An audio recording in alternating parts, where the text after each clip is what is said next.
लिए तैयार रहेंगे श्रेयांश जैन।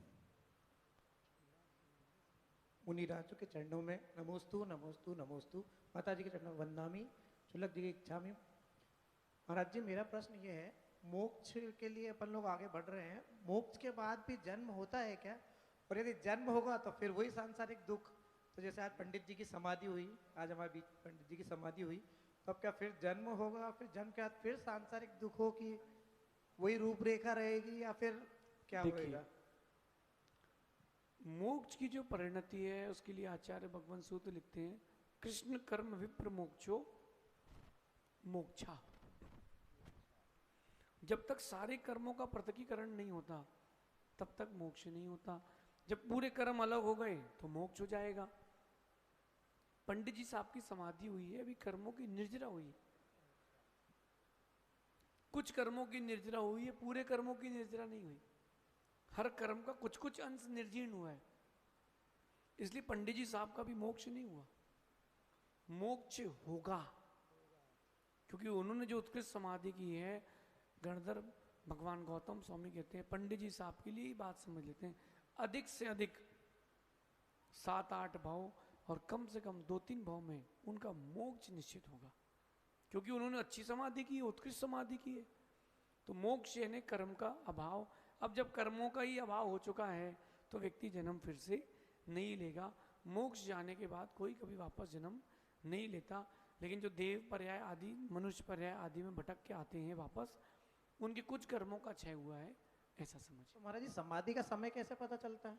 तो पंडित जी से बात हुई थी हमारी, तो देखिए, जिनकी जितनी विशुद्धि होती है उतना समय मालूम चलता है।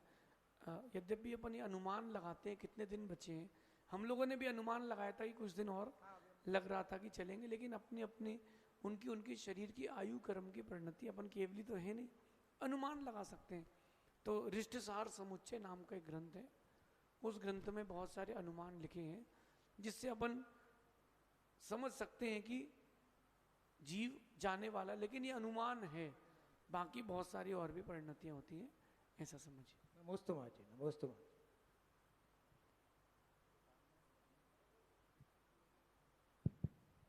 जैन धर्म में नमोस्तु महाराज जी, मेरा प्रश्न ये है कि जैन धर्म में अहिंसा का क्या महत्व है और इसको जीवन में कैसे उतारें?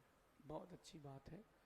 जीवन में देखने एक बात ध्यान रखना कि अहिंसा से बड़ा महत्व किसी और धर्म का नहीं है, और वैराग्य को प्राप्त करके इसके महत्व को प्रकट किया जा सकता है।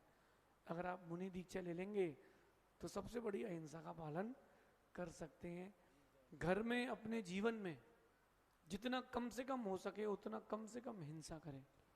अब मच्छर काट रहे हैं, आपने लगा लिया ऑल आउट, उसका नाम ही है क्या, सब मच्छर खत्म, गुड नाइट, आपकी गुड नाइट उन सब की बैड नाइट हो गई। ये चीजें हैं। अहिंसा धर्म जो है उससे ही आप ये समझना कि सारे धर्म का मूल चल रहा है। जितना कम से कम हो सके चीज़ों का उपयोग, जितना कम से कम हो सके शब्दों का प्रयोग, जितना कम से कम हो सके शुद्धता की ओर आए, भोजन में भी, अपनी क्रियाओं में भी। जो लोग होटल में खाते हैं, मैं नहीं मानता कि अभी वो जैन है और वो अहिंसक है। बोले हम तो जैन फूड खा के आए हैं। आप जैन फूड खा के आए हो, उस जैन फूड में था क्या? चेक किया था कि ग्रेवी काय की थी? तो अहिंसा के लिए अपने आप को लिमिटेड करें तो सच मानना आपके जीवन में अहिंसा आपको शुद्धि की ओर लेके जाएगी। शेष आगे देखेंगे।